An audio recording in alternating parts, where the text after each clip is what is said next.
Boa noite, meus irmãos. O mais distante aqui, tá bom, né? Então, que bom. Para mim é uma alegria, é um prazer estar aqui. A nossa casa recebe todos vocês de braços abertos para a gente poder fazer aqui algumas reflexões dentro desse tema aí que a Liz nos trouxe, nos propôs. E o objetivo do nosso estudo é sempre esse mesmo, trazer aspectos nossos que a gente vai entrar em contato a partir desses mentores como Emmanuel e também do Evangelho, né? Vamos fazer então a nossa prece para a gente começar? Deixa eu botar essa luz aqui.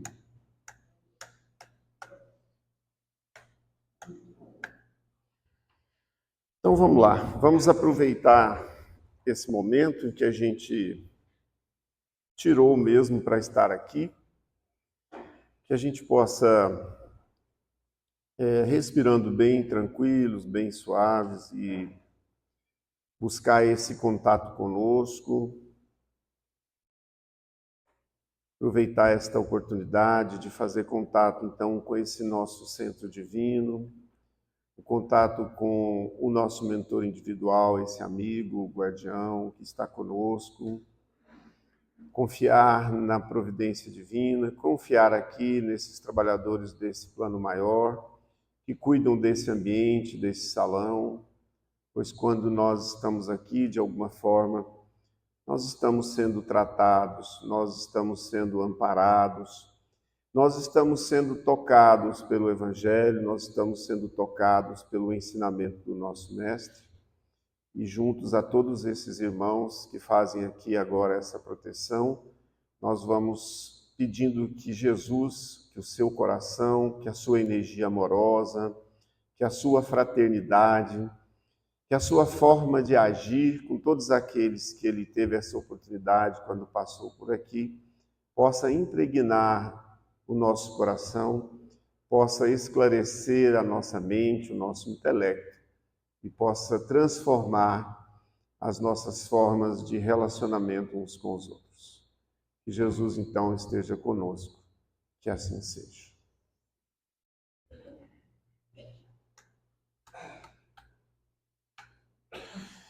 Então, interessante, como sempre eu digo, e eu acabo sendo repetitivo, mas o Emmanuel tem essa capacidade mesmo de trazer os temas para o nosso dia a dia, para a nossa vida. E é muito interessante porque cada tema que a Liz nos passa é verdadeiramente aquilo que a gente estava precisando ler, era aquilo que a gente estava precisando estudar. E hoje tem um aspecto que é bem ligado mesmo ao que era naquela época o sacerdócio organizado, né? Não sei se vocês têm noção, os fariseus, eles eram um grupo, vamos falar primeiro o tema, né, que eu nem falei, o tema é do capítulo 24 do livro Vinha de Luz, sobre os fariseus. Esse livro Vinha de Luz, como Fonte Viva, Caminho, Verdade e Vida, ele tem sempre um trecho do Evangelho que o Emmanuel traz para que ele possa desenvolver o raciocínio e a fala dele, que tem a ver com aquele acontecimento, que tem a ver com aquela passagem. Eu achei essa figura aí porque mostra, de alguma forma, como era o sacerdócio organizado naquela época. Os fariseus, eles eram uma seita, uma das mais importantes dentro do judaísmo. Eles tinham uma grande capacidade de influenciar os sacerdotes do templo, as sinagogas. Eles eram pessoas que eram considerados, a gente já ouviu falar muito sobre isso, né, os doutores da lei, porque dentro da própria estrutura do judaísmo, o aspecto da religião, do Estado, do poder executivo, do poder judiciário, era todo comandado por esses doutores da lei.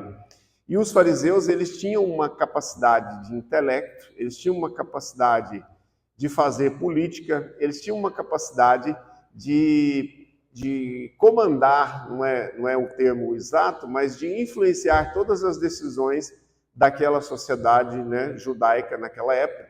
Lembrando que eles Eles foram, de um determinado período, mais ou menos 180, 200 anos antes do Cristo, quando eles iniciaram essa seita, né, que é um partido dentro da religião, e que, em um determinado momento, eles acabaram sendo muito perseguidos, foram, de alguma forma, colocados na clandestinidade, e depois, com a mudança dos reinados, eles foram recuperando as suas posições de comando. Então, eles eram seres que tinham esse poder da política dentro do aspecto religioso. Então, o Emmanuel vai fazer um convite aqui para nós hoje, para que a gente possa prestar atenção a essas figuras, para que a gente possa, a palavra é até essa mesmo, né? Acautelai-vos primeiramente do fermento dos fariseus. Então, há uma frase, ou há muitos trechos no Evangelho, onde Jesus criticou fortemente essa estrutura hierárquica do poder religioso. Talvez, se a gente parar para pensar, Jesus nunca foi tão firme, tão duro, que não era essa característica dele, né? Jesus estava sempre na verdade, Jesus não tergiversava nada, mas parece que com relação a essa categoria dos saduceus, que eram outra seita dentro do judaísmo, né? Descendentes lá de Sadoc, os escribas também, que eram aqueles que tinham a condição de copiar, de escrever, porque não era simples, exigia uma certa condição social, uma certa capacidade de possuir, estar numa classe social mais elevada, para que essas pessoas pudessem pertencer. Então eles eram como se fossem os dirigentes. E talvez, se a gente for prestar atenção, em vários trechos do Evangelho, hoje eu li alguns trechos lá de Mateus, no capítulo 23, aqui também no Mateus, no capítulo 16, em Marcos. Então, há muitos trechos do Evangelho onde Jesus fala muito fortemente, inclusive em alguns ele chega a dizer que os fariseus, além de não entrarem no reino de Deus, eles não permitiam que os outros entrassem. Então, são muitas falas. É uma fala muito clara que Jesus dizia para eles: vocês estão sentados no trono de Moisés, mas vocês não deviam, vocês não têm condições de estar nesse lugar. E tanto que Jesus colocou eles como sendo aqueles que eram por fora, como os túmulos, né? Bonitos, mas por dentro eles eram podres, eles estavam cheios de podridão. Então é assim que Jesus os caracterizou, necessariamente, não especificamente a cada uma dessas pessoas. Eles foram descendentes de um grande pensador judeu, que tem muitas obras, você vê, já naquela época, chamado Hillel. Então eles tinham uma base teológica muito forte. A questão deles, que Jesus colocou, estava muito ligada a essa questão da hipocrisia, né? O ato ou o efeito de fingir, isso aqui eu busquei lá no dicionário, de dissimular os verdadeiros sentimentos, de tergiversar sobre as intenções, fingimento, falsidade. Então, estava muito bem caracterizado, está muito bem caracterizado. Vamos ver se hoje a Caixa não vai falhar, porque a semana passada ela pifou aqui, né?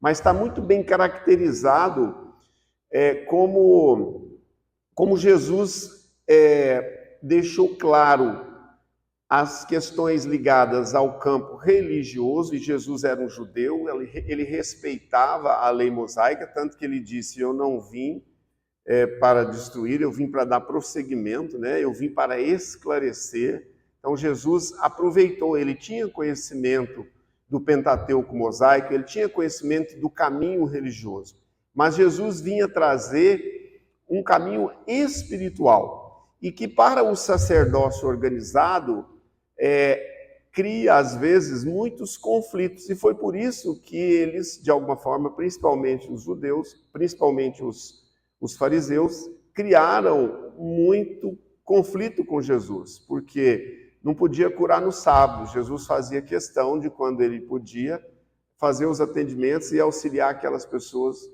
no sábado. E às vezes ele até disse: vai e conte aos fariseus o acontecimento, né? Então, há assim, uma tendência muito clara de que se tem algo que Jesus combateu, não por eles serem religiosos, mas pelo fanatismo, pela rigidez, pela pouca capacidade verdadeiramente de tocar no coração das pessoas. Eles eram muito mais preocupados com a forma, eles eram muito mais preocupados com seguir os ritos do processo judaico, né? Uma série, só regras para ser um doutor da lei, eles tinham que saber 614 regras, o doutor da lei, de como ele deveria se comportar em todas as situações, né? É muito conhecido naquela parábola do samaritano, quando Jesus conta a parábola que o indivíduo foi pego, foi assaltado, ele sofreu agressões físicas, roubaram-lhe a roupa, tiraram tudo e desceu um sacerdote. Na visão do judeu, se o sacerdote tocasse em alguém que estivesse morto, é só um exemplo, a partir daquele momento ele se tornava impuro. Por isso que aquele sacerdote passou e olhou e não foi ajudar. O levita também passou e não sabendo quem era, porque não viu as roupas, não viu os anéis, não viu qual a categoria social que ele pertencia, também não ajudou. E para o judeu, aquele que ele mais detestava, aquele que ele tinha no menor grau do ponto de vista moral, era justamente o samaritano, e Jesus deu justamente esse exemplo. Quem ele mais combatia do ponto de vista religioso, quem ele mais detestava, foi justamente esse samaritano que foi lá cuidar. Kardec traz no livro O Evangelho segundo o Espiritismo, eu trouxe um texto grande porque eu acho que vale a pena, quando ele começa a fazer lá um esclarecimento para que a gente possa entender quem eram essas pessoas, como eles viviam. Então o Kardec faz um esclarecimento ali histórico na introdução do livro O Evangelho segundo o Espiritismo, que vale a pena, que ele falou assim sobre os fariseus, né? Isso aqui é um texto lá do Kardec. Tomavam parte ativa nas controvérsias religiosas, servis cumpridores das práticas exteriores do culto e das cerimônias, cheios de um zelo ardente de proselitismo, inimigos dos inovadores, afetavam grande severidade de princípios, mas sob as aparências da meticulosa devoção, ocultavam costumes dissolutos. Muito orgulho e, acima de tudo, excessiva ânsia de dominação. Tinham a religião mais como um meio de chegarem a seus fins do que como objeto de fé sincera. Da virtude nada possuíam, além das exterioridades e da ostentação. Entretanto, por umas e outras, exerciam grande influência sobre o povo, a cujos olhos passavam por santas criaturas. Daí os serem muito poderosos em Jerusalém. Então aqui faz um resumo, mais ou menos, daquilo que eu falei, que Kardec trouxe, de como eles eram muito mais preocupados à casca, à forma, do que verdadeiramente da transformação interior, que é, no fundo, o objetivo da nossa espiritualização, que é, no fundo, o objetivo do nosso aprimoramento, sermos cada dia melhores. E como é que nós fazemos isso? Através do relacionamento, através do contato que nós temos uns com os outros. E aqui, então, o Emmanuel vai pegar essa ideia que está dentro do campo religioso, né? Porque isso é muito conhecido, e ele vai trazer isso para todas as instituições que existem hoje no nosso mundo físico, na nossa sociedade, no mundo da matéria. Porque, na verdade, isso aqui é o reflexo daquilo, da rigidez que existe dentro de cada um de nós. Então, a proposta que eu quero que vocês possam ir trabalhando enquanto a gente vai trazendo aqui o texto do Emmanuel é aonde ou em que partes essa parte farisaica se manifesta em mim. Onde eu sou rígido, onde eu quero que todas as coisas e as circunstâncias do mundo, da vida, daqueles que relacionam comigo, estejam sob a minha ordem, funcionem do meu jeito, estejam da forma que eu desejo que sejam, porque se não for do meu jeito, não vai acontecer. Então, o convite que eu quero fazer para vocês é: qual é a nossa parte farisaica? Em que momentos esse fariseu, porque o texto do Emmanuel nos traz isso, ele se manifesta na minha fala, no meu olhar, no meu julgamento, nas minhas condenações, nas minhas ações. Porque, de alguma forma, todos nós temos ainda em nós os sentimentos ligados a esse farisaísmo que tem a ver com a soberba, tem a ver com o orgulho, tem a ver com a rigidez de que eu sei mais, de que eu sou melhor, de que eu sei fazer melhor do que você. Você vê que para que a gente possa entrar nisso, a gente tem que prestar muita atenção num sentimento que é uma das bases de todos os conflitos da nossa condição humana, que é o nosso orgulho. O nosso orgulho gera a nossa soberba, gera a nossa intransigência em relação à forma com que o outro pensa ou à forma com que ele é. Gera toda uma dificuldade da gente se aproximar e fazer troca com o outro, porque o fariseu não tem mais nada para aprender. No fundo, a consideração do fariseu é que ele é um enviado de Deus. Ele é um escolhido de Deus. E isso existe dentro do campo religioso. Se a gente lê esse texto aqui e prestar atenção, a gente vai discutir um pouquinho disso. Será que os nossos processos religiosos, será que o nosso sacerdócio organizado de hoje, é só uma pergunta e uma provocação para vocês, será que está muito diferente do que Kardec descreve aqui? Ou não? Ou será que... E agora eu já vou mexer mais ainda. Será que nós, como espíritas, que conhecemos a doutrina espírita, ou que buscamos conhecer, que buscamos colocar em prática o instruí-vos e o amai-vos que Kardec, a doutrina dos espíritos, através de Kardec, nos trouxe, será que nós não estamos também com o pensamento farisaico, acreditando que por ser espírita eu sou melhor que o outro, porque eu já tenho o conhecimento que a doutrina espírita traz? São questionamentos que a gente vai fazer, porque isso é muito individual, isso é muito pessoal. É claro que a doutrina espírita, por trazer um conhecimento sobre nós mesmos, por trazer um conhecimento sobre para onde vamos, por trazer um conhecimento sobre como funciona essa relação do mundo físico com o mundo espiritual, é claro que ela é uma bênção, é claro que ela é um foco de luz.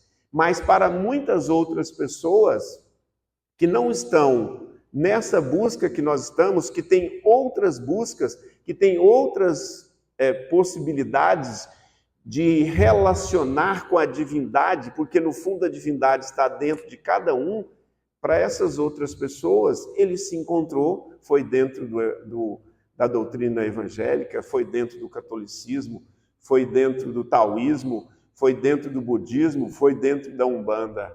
E a gente, às vezes, olha para esses indivíduos até sem coragem de falar. Mas, às vezes, dentro da gente, existe aquela sensação de que eu sou melhor que ele nesse aspecto, porque eu já compreendo um pouco mais da vida espiritual. É pura ilusão nossa. É pura ilusão. Nós conhecemos flashes. Através desses milhares de obras que existem, nós conhecemos flashes, às vezes do ponto de vista mental, através dos romances, através das obras doutrinárias, mas nenhum de nós tem verdadeiramente a compreensão e a complexidade do que é a vida espiritual. Por isso que, para não ser um fariseu, precisa cair num primeiro critério, um dos critérios interessantes que Jesus nos ensinou, que é o da humildade, porque quem é humilde não julga. Quem julga normalmente condena. Então, se nós estamos olhando para o outro, se nós estamos criticando ao outro, se nós achamos que somos melhores do que o outro, nós estamos de alguma forma dentro desse farisaísmo aí. E eu vou começar com o Emmanuel, porque o nosso tempo urge. Olha o Emmanuel. Fariseu ainda é todo homem presunçoso, dogmático, exclusivista, eu fiquei pensando, pretenso privilegiado das forças divinas. É como se a gente se acreditasse a última bolacha do pacote, para a gente falar no nosso termo assim mais mais corriqueiro, né? The best, ou melhor. Então ele traz isso, aí eu fui lá no dicionário, né? Presunçoso, ó, sujeito vaidoso, que tem uma opinião excessivamente boa, positiva e elevada sobre si mesmo. Pretensioso. Então, naqueles momentos em que nós estamos sendo vaidosos, que estamos achando que a nossa condição é melhor, que estamos acreditando que o mundo caminha de acordo com o meu pensamento, que todas as coisas na minha casa têm que caminhar de acordo com o que eu penso, nós estamos, de alguma forma, nessa presunção de superioridade.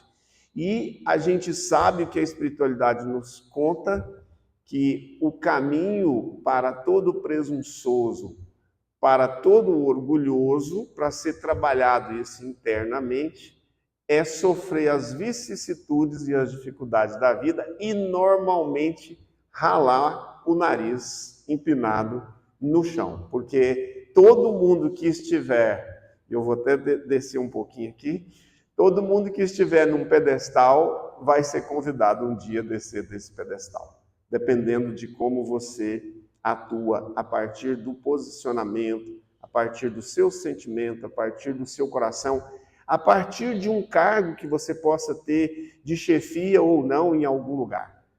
Todo mundo que atua no orgulho vai ser convidado a descer do pedestal, né? Olha só como o Emmanuel segue. O orgulhoso descendente dos doutores de Jerusalém ainda vive.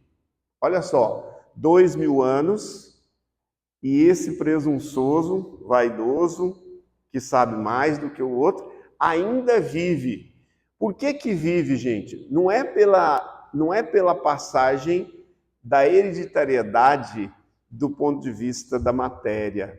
Ainda vive porque o que cria isso é o campo do sentimento, que é o que verdadeiramente nós precisamos transformar dentro da gente. Os sentimentos que nos levam a acreditar melhor do que os outros existiu e ainda vai, no passado, existe hoje e ainda vai existir durante muito tempo. Quanto tempo? Até quando a gente for substituindo o orgulho, o egoísmo, a soberba, a prepotência, a intolerância, a arrogância. Quando nós formos trabalhando esses sentimentos dentro de nós, nós vamos caminhar para os valores da humildade, que são os valores da eternidade, que Jesus exemplificou. Não escreveu, não tem nenhuma linha que Jesus escreveu. Tudo está no campo da vivência. Tudo está no campo do relacionamento, do contato que ele teve. Quem escreveu fomos nós, que hoje estamos aqui, de alguma forma, numa casa que também busca ou nos traz a possibilidade de um caminho espiritual, não necessariamente um caminho religioso. Então, olha só, atravessa todas as organizações humanas, ou seja, esses sentimentos eles estão nas organizações humanas porque eles estão no coração das pessoas que comandam, que trabalham nas organizações humanas. Quando o nosso coração se transformar, o mundo exterior, as organizações e as ações dessas organizações não serão mais a da guerra, não serão mais da preponderância sobre o outro, será da compaixão, é o forte, ao invés de massacrar, auxiliando aquele que está mais fraco. É aquele que tem necessidades, às vezes preementes até de alimentação, ser auxiliado por aquele que, mesmo não sobrando tanto, mas tem a mão, sabe usar a mão na caridade, na fraternidade para auxiliar o próximo. Então, enquanto isso não acontece, nós vamos ter os conflitos que nós temos ainda no dia de hoje, os conflitos que nós temos na sociedade, entre os países, os conflitos que nós temos dentro das religiões. Há muitas disputas, dependendo da estrutura hierárquica da organização, há muitos conflitos. Há muita gente armada, entre aspas, de coração, denegrindo o outro, né? Atacando o outro, do ponto de vista mesmo das religiões. Então, esses fariseus, como nós em alguns momentos, respira em todos os tempos terrestres. Acredita-se herdeiro único da divina bondade. Então, se eu sei tudo, se eu sou herdeiro dessa bondade, eu nem tenho o que aprender. Eu só sei ensinar. Portanto, eu só posso ensinar. Entende o tamanho disso? Ninguém que acredita que já é bom e perfeito, ninguém acreditando que é bom e perfeito faz troca com a outra pessoa. Não se coloca no mesmo nível de esclarecimento e de permuta. Você tem algo a ensinar e você pode aprender. No mesmo dia, na mesma hora, com a mesma pessoa. Por quê? Você tem vivências que você adquiriu ao longo das suas existências e que você já pode colocar em prática. E na convivência com o outro, esta outra pessoa, quando você não a julga inferior a você, essa outra pessoa também tem outra bagagem, tem outra vivência. E esta pessoa pode oferecer também a luz que é dela, porque é um ser feito à imagem e semelhança do Pai, em espírito. Tem luz, todo mundo tem luz, mas também temos ainda a sombra, que é temporária. Então, se você acredita que você é melhor, dificilmente você vai conseguir verdadeiramente fazer um ato de caridade, porque o ato da caridade tem como princípio básico você estar no mesmo nível do outro. Mesmo que nesse momento você possa ajudar e ele esteja necessitado, porque isso daqui a algumas horas, daqui a alguns anos, em outros aspectos isso pode se inverter. Então todos nós somos interdependentes, podemos auxiliar e podemos ao mesmo tempo receber. Então olha só, nada aprecia, o fariseu, nada aprecia senão pelo prisma do orgulho pessoal. Traça, então, aí novamente, o prisma pessoal, o que a gente pode olhar disso? É o meu ponto de vista. Então, o meu ponto de vista, o ponto de vista pessoal é o meu prisma, é por onde eu enxergo as coisas. Ah, João, mas então eu não posso ter a minha visão das coisas, dos acontecimentos, das situações do mundo? Claro, nós não só podemos, como devemos ter, mas nós não podemos acreditar que ela é a única visão, que ela é o único ponto de vista perfeito e correto, que é o meu.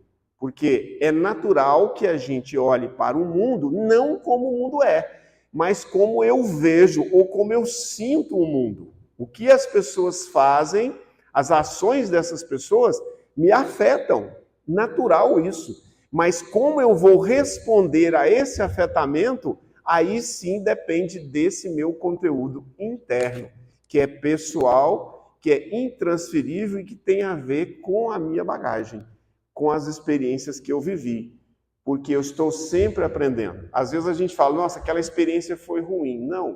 Não classifique assim, classifique como uma experiência, porque às vezes algo que aparentemente é ruim, hoje, pode ser um grande trampolim de transformação da sua vida, que você vai enxergar só daqui 10 anos, só daqui 5 anos, se você tiver com o coração aberto para isso. Porque às vezes a gente tem situações que a gente vive, que a gente passa 30 anos depois, 40 anos depois, e aquilo está como que pendurado na nossa vida. Aquilo ainda não foi aceito por nós. Aquilo não foi vivenciado como que uma experiência para que você pudesse aprender. Então, enquanto eu não aprendo com aquela experiência, ela fica pendurada lá, e às vezes eu vou ter que viver de novo aquela experiência, porque eu me neguei a aprender com ela há 20, 30 anos atrás. O que é isso? Cada um é que tem que descobrir os significados que a experiência tem. Esse é o belo da coisa. Ninguém de fora de você pode dizer o que é que você tem que aprender com essa ou com aquela experiência. Porque a mesma experiência, para mim, tem uma forma de ver, para você, a mesma experiência, que às vezes que é a perda de uma pessoa, é muito mais leve do que para mim, por exemplo. Então, são situações.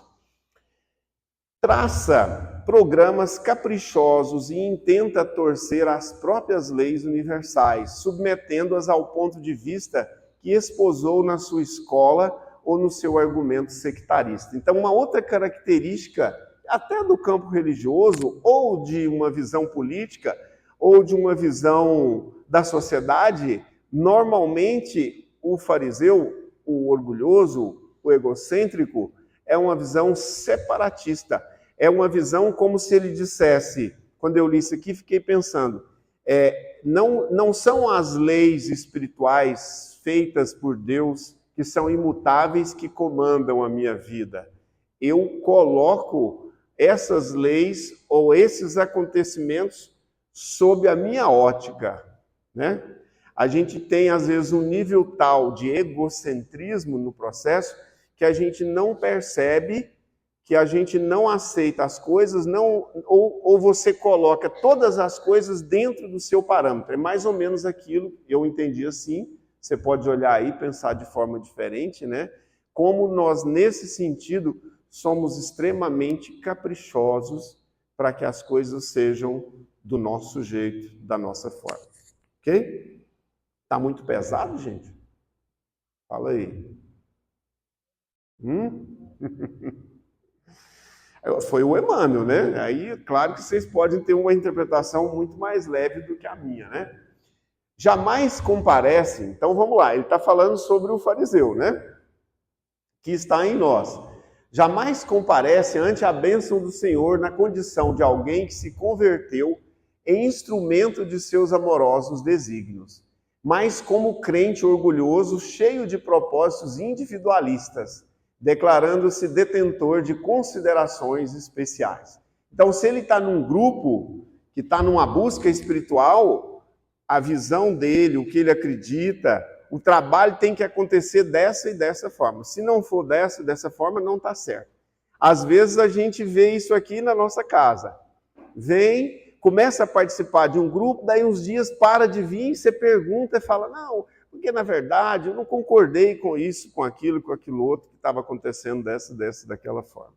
E ao invés de se integrar, ao invés de perguntar por que isso está acontecendo, o que está acontecendo que levou a esse conflito, a essa dificuldade, prefere se ausentar. E não percebe que quando ele se ausenta da energia do outro, do bem que o outro tem, ele não percebe que ele também, ao tentar se desligar do mal que ele acredita que está sofrendo, ele está deixando de contactar a luz que existe no outro.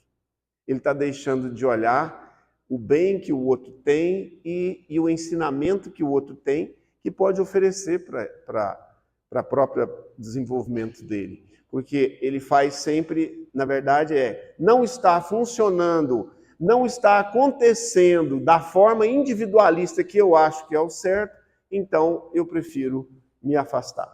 E às vezes vai pagar um preço alto, às vezes vai custar muito caro, às vezes vai desviar-se da encarnação, de uma possibilidade que ele tinha de entrar nesse grupo. Estou trazendo um exemplo aqui da nossa casa, mas isso pode ser qualquer coisa, isso pode ser em qualquer lugar, né? Perde uma oportunidade de fazer uma construção que ele fez um projeto reencarnatório há 50 anos atrás e pela vaidade, pelo orgulho, chega aqui, ele desiste, porque eu não aceito trabalhar sobre a batuta ou sobre as ordens dessa pessoa. E isso acontece em todos os lugares. E também, como a nossa casa é cheia de humanos, cheia de espíritos que estão em procura, em processo de crescimento, acontece aqui também. E acontece em todos os lugares onde existem seres relacionando e convivendo. Vamos lá, então, para a gente seguir para o finalmente. Os aprendizes fiéis necessitam acautelar-se contra o levedo de tais enfermos do espírito. Então, olha só a palavra que ele usou, né? Há um fermento. Então, quando você abre os seus ouvidos e a sua percepção, a sua visão e o seu coração para determinadas mensagens, para determinados sentimentos inferiores que estas mensagens podem trazer, Jesus recomenda que a gente se acautele. Por quê? Porque como um levedo, como um fermento, um pouquinho daquilo que se reproduz, né? O que é normalmente um fermento biológico? É normalmente um fungo que se reproduz muito rapidamente, anaerobicamente, e aquilo contamina toda a massa. Então, se a gente parar para pensar, como nos últimos anos, isso é apenas a minha opinião, mas cada um pode tirar a sua, as mensagens que contemplam a divisão, as mensagens que denigrem a imagem dos outros, as mensagens que atacam as reputações das outras pessoas, como elas estão muito mais na moda, como elas recebem muito mais likes, como elas são muito mais vistas, né? A gente não percebe. A gente não percebe que uma mensagem, seja ela uma fala, seja um vídeo ou um texto, ela traz um conteúdo, ela traz um fermento. Olha o que ele fala aqui, ó. Toda ideia opera fermentações mentais. Então, toda ideia que traz disenção, que traz conflito, normalmente ela desperta mais conflito, ela desperta mais intriga. E às vezes a gente olha aquilo e já passa aquilo para o grupo da família, lá já tem metade que é contra, a outra metade é a favor, e aí o fermento faz...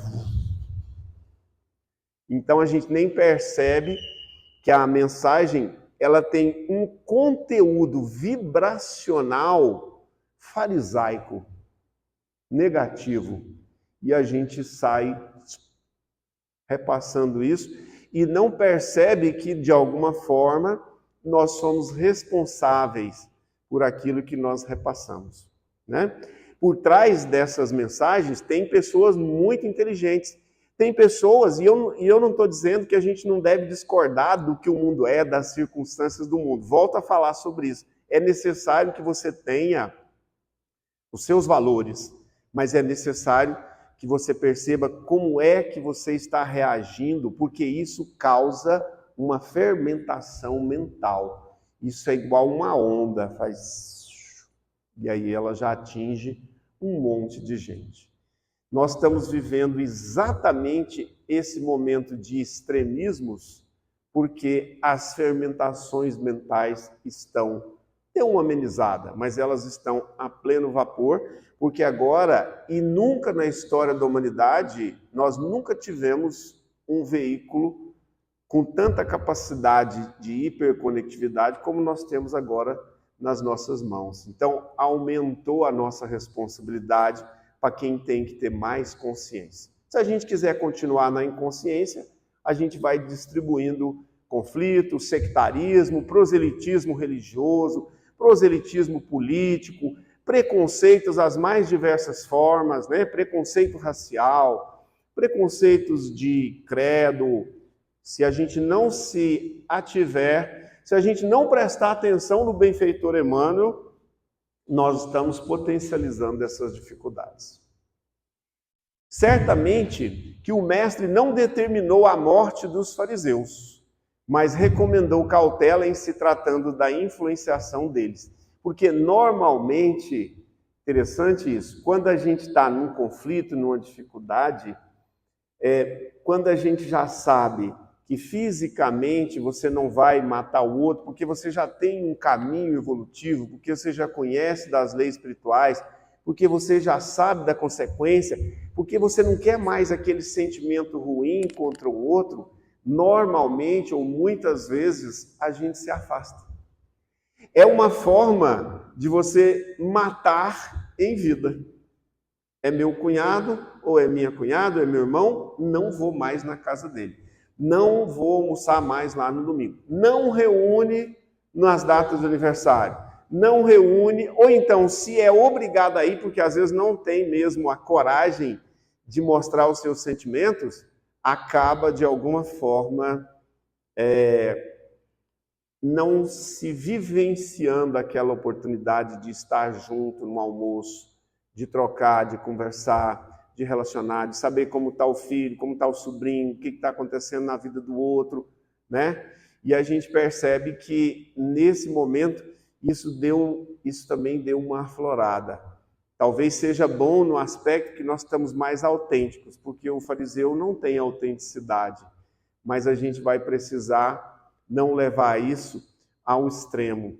A gente vai precisar não deixar que a intolerância tome conta dos nossos relacionamentos. No campo religioso, a gente vai ter que evitar essa ideia de que a minha religião, da minha forma, a minha espiritualidade é melhor que a outra, porque isso tem um nome, gente. A gente não para pensar. E isso está sendo muito usado também pelo canal das trevas. Fanatismo. A palavra talvez que define o que nós estamos vendo também é o fanatismo religioso é uma forma de intolerância e desse farisaísmo, né? Vamos lá? Estou chegando ao final. Exigências farisaicas constituem perigosas moléstias da alma. Então vamos pensar um pouco. Normalmente os indivíduos muito imaturos são como crianças. São muito imaturos, exigem muito dos outros. São muito exigentes, tudo tem que estar dessa ou daquela forma, senão não quero brincar, senão não quero conviver, senão não quero participar da vida do outro, né? Então, a imaturidade faz parte dessa característica de que eu não vivencio as coisas com a realidade que elas deviam ser. Eu tenho um pensamento, uma forma de ver, o outro tem outro pensamento, mas isso por si só não me separa dele. Quando separa, é porque a imaturidade, porque tem dor, tem sentimento inferior usinando entre nós para que essas coisas aconteçam, né? Urge, olha lá, urge auxiliar o doente e extinguir a enfermidade. Então, Jesus não está falando para nos afastarmos dos outros. Jesus está falando que é necessário que nós possamos auxiliar o outro. Auxiliar, às vezes, é tirando a treva. Auxiliar, às vezes, é trazendo esclarecimento. Mas, às vezes, essa outra pessoa não quer ouvir, porque ele está convicto nos princípios ou nas fontes de informação que ele tem. Então, nesse momento, nós vamos auxiliar no respeito. Nós vamos auxiliar na serenidade. Nós vamos auxiliar na aceitação daquela circunstância. É uma forma de auxílio, né? Não é mesmo para eliminar o outro, nem do ponto de vista físico, nem do ponto de vista de matar dentro do coração, que às vezes a gente faz isso também. Todavia, não conseguiremos a realização, provocando tumultos, e sim usando a cautela na antiga recomendação da vigilância. Dentro da doutrina espírita, tem uma mensagem muito interessante do Espírito de Verdade que diz, né? Orai e vigiai, amai-vos e instruí-vos, sem querer ser melhor do que ninguém, porque essa é uma das características que nos leva a essas dificuldades de relacionamento, é nos compararmos com os outros. A espiritualidade nos recomenda, cada um segue ou não nos compararmos com os outros. Vamos comparar a nós mesmos ontem. O ontem pode ser ontem à noite, pode ser o ontem da hora do almoço, pode ser da semana passada, pode ser o ontem de 100 anos atrás, porque esse homem, esse ser de 100 anos atrás, ainda vibra, manifesta seus pensamentos e os seus sentimentos no indivíduo de hoje. Então, a nossa comparação nunca deve ser em relação ao outro, em relação à vida do outro, às conquistas, ou se o outro deixou de conquistar, se ele está atrasado nisso. A nossa comparação deve ser sempre consigo próprio, no que você já conhece, no que você já sabe, no que você já tem condições de olhar. Porque há coisas em nós, situações em nós, dificuldades, que a gente ainda nem dá conta de olhar. E o Criador sabe disso. Por isso que ele não arromba a porta de ninguém. Por isso que para entrar na nossa casa, Jesus não dá pesada. Você vai ter que abrir a porta para que você possa convidar essa luz que ele tem, que é crística, para acionar a sua luz crística, a sua energia, para que você possa, mesmo contrariado com alguém, você possa respeitá-lo e tratá-lo bem, porque aí você está agindo dentro da tolerância, né? Vamos para o passe? Temos os passistas aí? Vou pedir então para vocês ficarem assim, numa posição bem confortável, bem tranquilos. Vamos ver se é possível ouvir essa musiquinha. Vamos relaxar o nosso ambiente. Vamos soltar o nosso corpo. Os passistas vão se aproximando.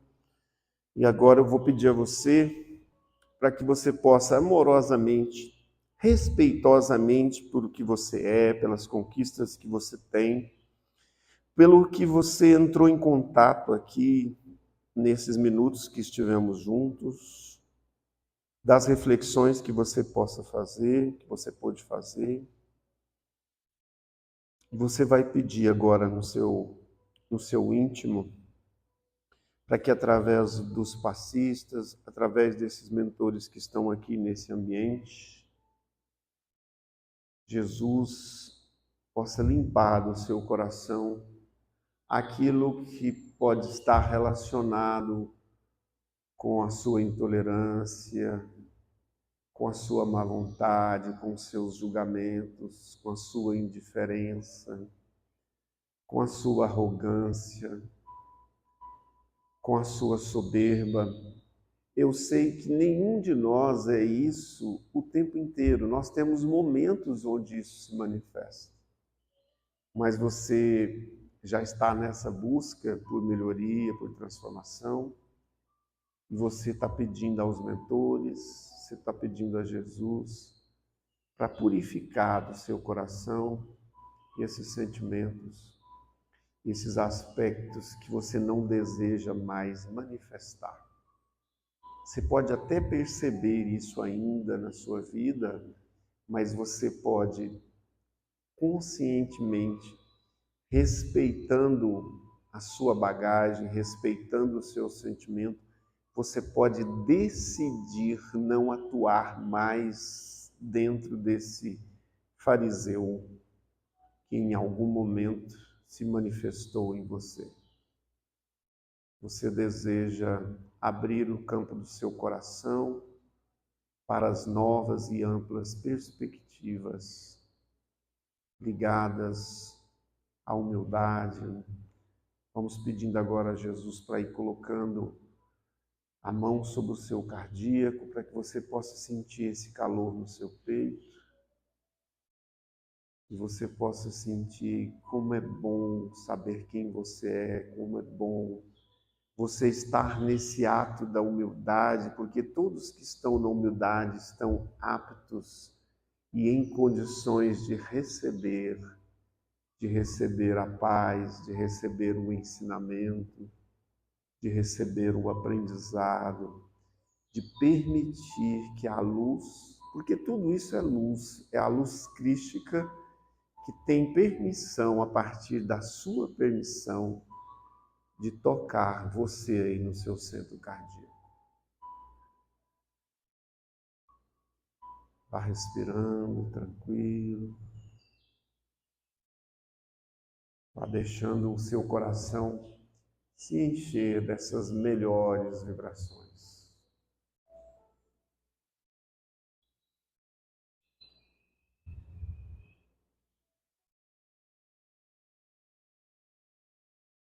E agora, então, que você possa renovar no seu pensamento as suas atitudes, que você possa já, se você estiver aí nesse pensamento, colocar pelo menos uma atitude que você quer fazer a partir de hoje, a partir de agora, a partir desse indivíduo novo, dessa parte nova que existe em você, que você já permitiu acontecer. Que você abriu esse caminho. Porque isso é uma decisão também. Abrir-se para o novo, abrir-se para essa possibilidade de criação com um novo campo dos seus sentimentos, dos seus bons sentimentos, da fraternidade, da mão estendida, da caridade, da leveza, da amizade, o valor que existe num coração amigo do outro, que você vai poder exercitar cada vez mais. E agora que você já recebeu todo esse auxílio, você pode ir retornando, respirando mais profundo e suave, sentindo o peso do calor no seu corpo, movimentando seus braços, sentindo o seu coração cheio, agradecendo pela oportunidade, agradecendo por esta noite, agradecendo agora, abrindo seus olhos, por esse olhar amoroso do nosso Mestre, que estará sempre disponível para você, quando você decidir abrir aí as portas do seu coração para que Ele possa atuar. E assim, então, agradecidos, eu convido todos vocês para juntos fazermos a oração do Pai Nosso, em sinal de agradecimento pela nossa noite juntos. Pai nosso que estais nos céus, santificado seja o vosso nome. Venha a nós o vosso reino. Seja feita a vossa vontade, assim na terra como nos céus. O pão nosso de cada dia nos dai hoje. Perdoai as nossas ofensas, assim como nós perdoamos a quem nos tem ofendido. E não nos deixeis cair em tentação, mas livrai-nos de todos os males. Que assim seja, e assim é. E assim, então, eu desejo que vocês possam ir na paz, que vocês possam levar, por onde vocês forem, essa paz aos seus lares e a todos que vocês encontrarem. Que Jesus nos abençoe, que assim seja. Muito obrigado.